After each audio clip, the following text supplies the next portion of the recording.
Wag ang mga pulis Ito po yung follow-up doon po sa nangyaring pang-spray ng pintura sa muka na isang ralista dyan po sa lungsod ng Maynila sa isang pulis sa kasagsagan po ng isang programa po para po sa pagdiriwang ng araw ng kalayaan kahapon.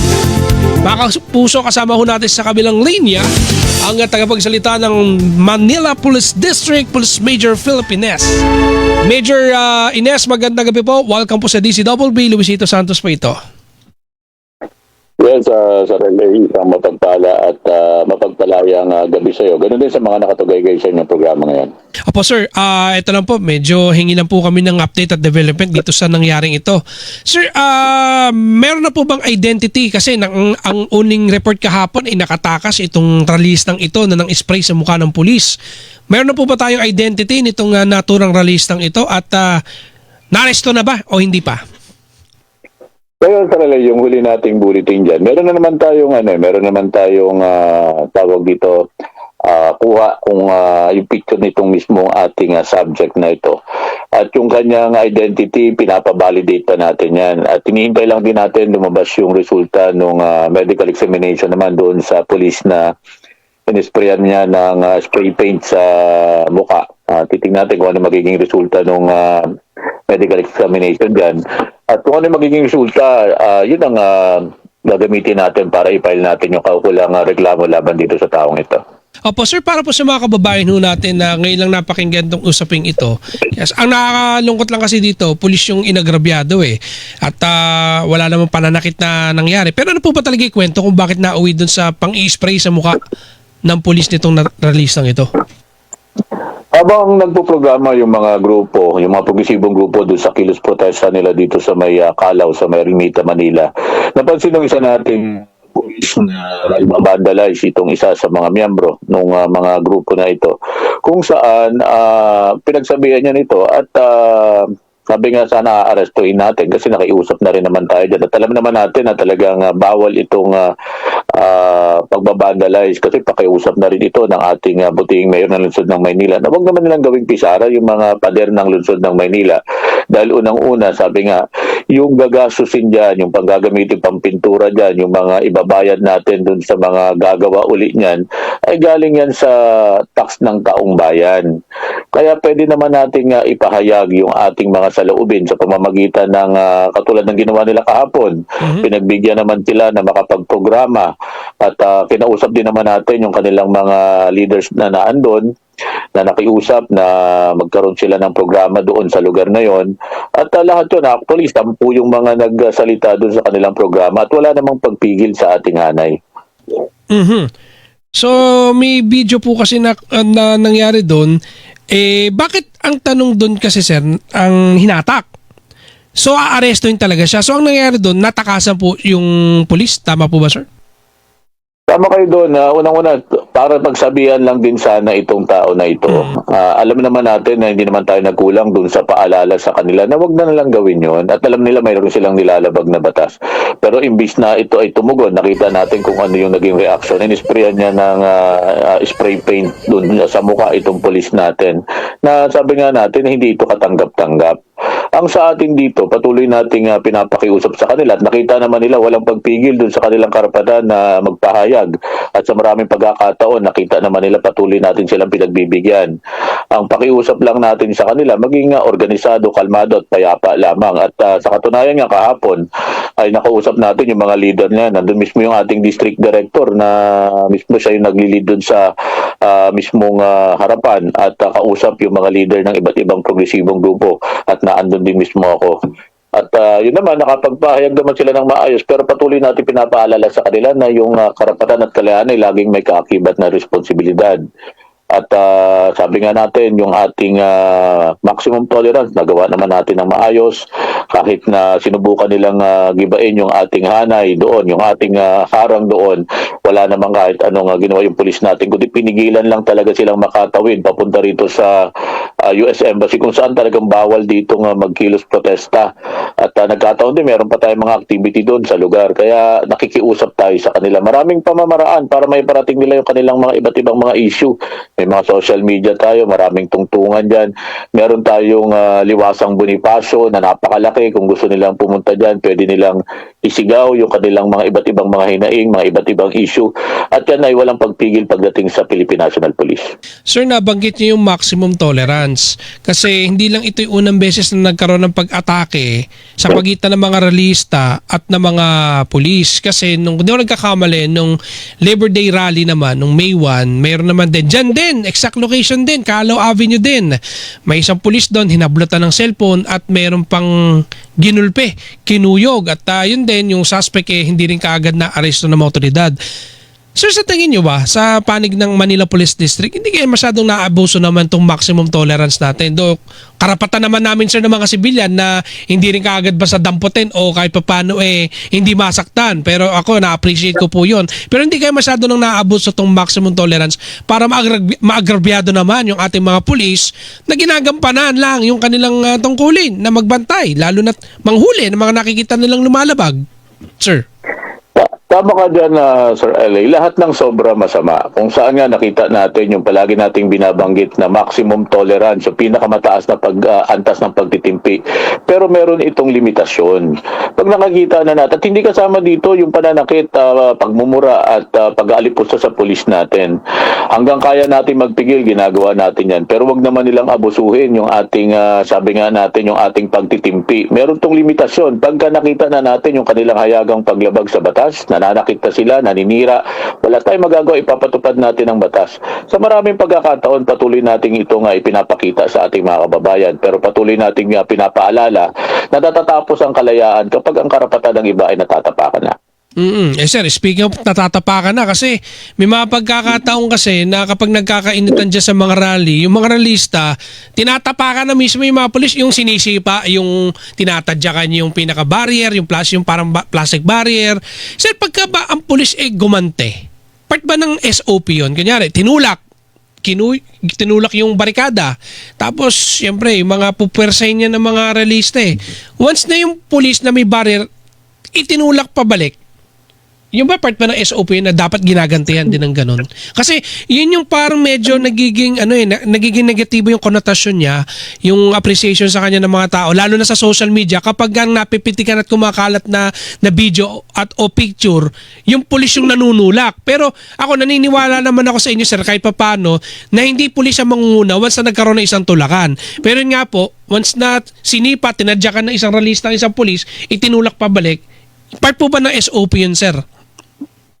Una-una tatandaan natin, yung basic lang natin, nakita natin, yung bang pananakit ay hindi paglabag sa batas?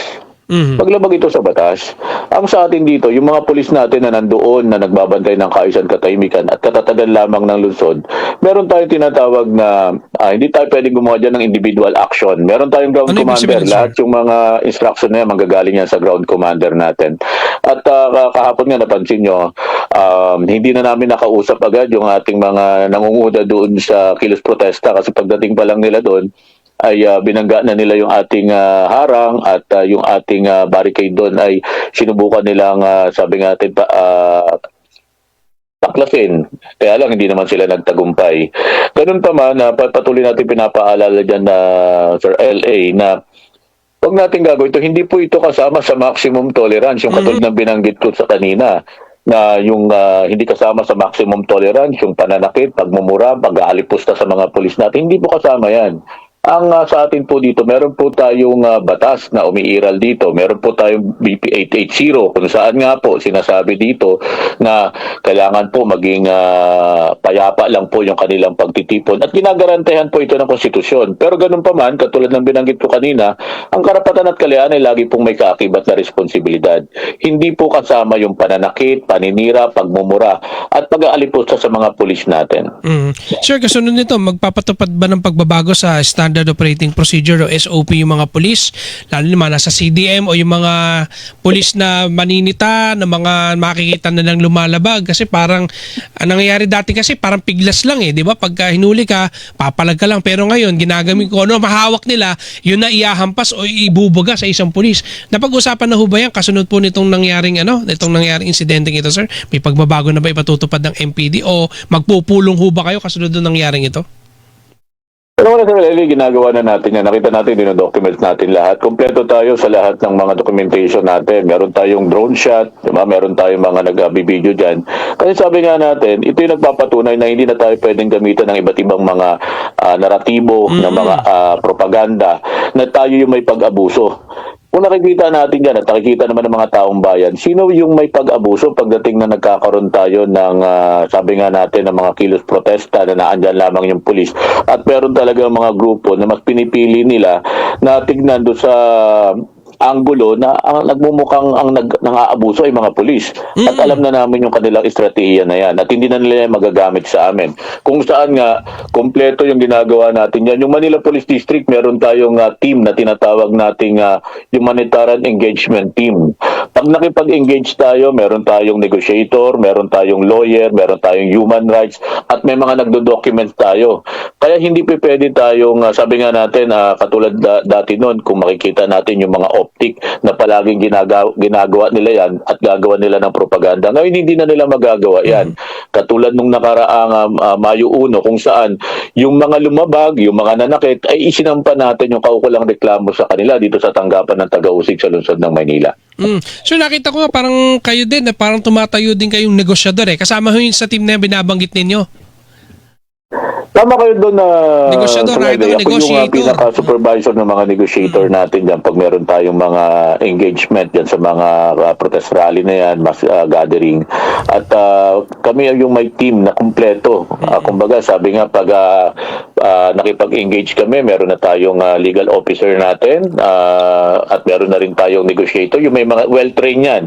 At taga-human rights, meron din tayo para ipakita natin na binabantayan natin yung karapatan ng pantao ng bawat isa. Hindi lamang karapatan ng pantao ng mga nagpoprotesta, pati yung mga pulis natin kung meron bang nilalabag doon sa karapatan ng mga pulis natin.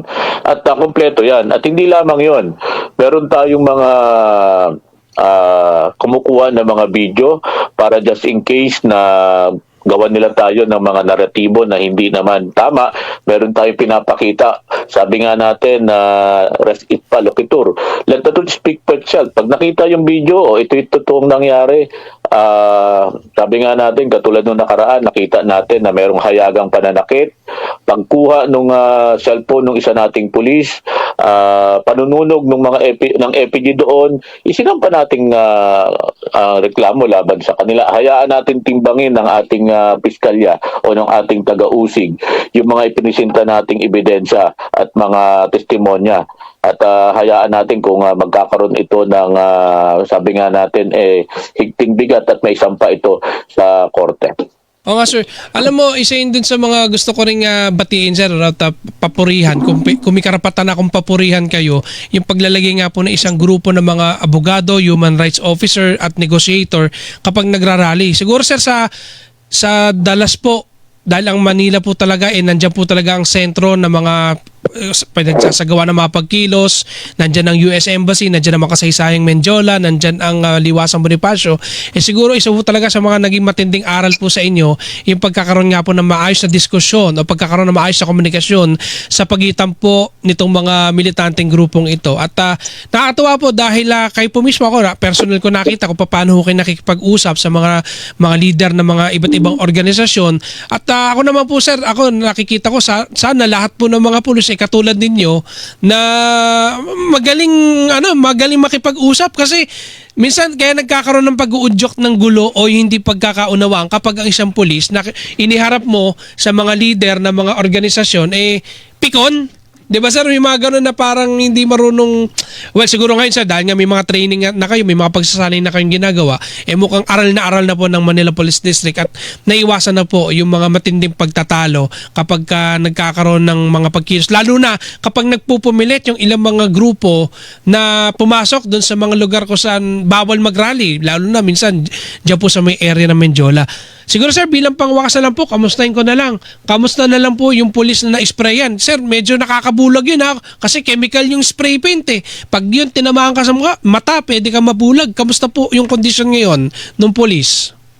Yes, bago ko sagutin yan, Sarlay, tama ka doon. Sabi ko nga sa maraming pagkakataon, wala namang bagay na hindi na pag-uusapan sa bukas na kaisipan. Alam natin, pag meron tayong mga ganitong mga pagkilos, sabi nga ng mga, minsan nga yung litanya ng mga pulis Maynila dyan, almusal na natin yung ating kilos protesta sa lungsod ng Maynila. Pero patuloy natin pinapakita sa kanila na mataas ang pagrespeto natin sa kanilang karapatan na ito'y ginagarantiya ng ating konstitusyon. Yung ating na mga pulis naman, hinihintay lang natin yung resulta ng kanyang medical examination at doon tayo magbe-base kung ano yung maaari nating isang pangreklamo laban dito sa individual na ito. Meron na tayong kuha nung itsura nitong individual na ito, pinapabalidate na lamang natin yung kanyang pagkakakilanlan. At makakaasa kayo pag nakakuha na tayo ng kumpleto ng mga detalye dyan at may sasampa na natin yung kaukulang reklamo sa kanya, ipagbibigay alam agad natin sa mga yung ating mga kaibigan mamamahayag. Alright. Sir, maraming salamat po sa impormasyon na yun at pag-igihan nyo pa po sa mga susunod panahon yung pagbabantay po sa mga pagkilos na yan upang sa ngayon maipahig pa rin po ng mga kababayan natin yung kanila masaloobin kapag ka nagkakaroon ng mga ganito mga event, mga komemorasyon at iba't ibang mga aktibidad, lalo na po dyan sa lungsod ng Maynila. Sir, mabuhay po kayo at mabuhay po ang Manila Police District. Maraming salamat sa Lay sa pagbibigay ng pagkakataon. Maibigay namin ng mga ganitong impormasyon sa ating mga kababayan. Sa ngalan ng aming Chief PNP, ng aming Regional Director ng NCRPO at ang aming District Director, ang tinatawag naming Punong Taga-Timon, Brigadier General Arnold Jensen C. Santiago, makakaasa po kayo sa mabilis, nararamdaman at serbisyong may paninindigan para sa Manileño. Isang kalmadong gabi po. Ayun. Maraming salamat po. Isa rin pong kalmadong gabi sa inyo, Major Ines. Inyo po napakinggan, Police Major Philip Ines, ang tagapagsalita ng Manila Police District.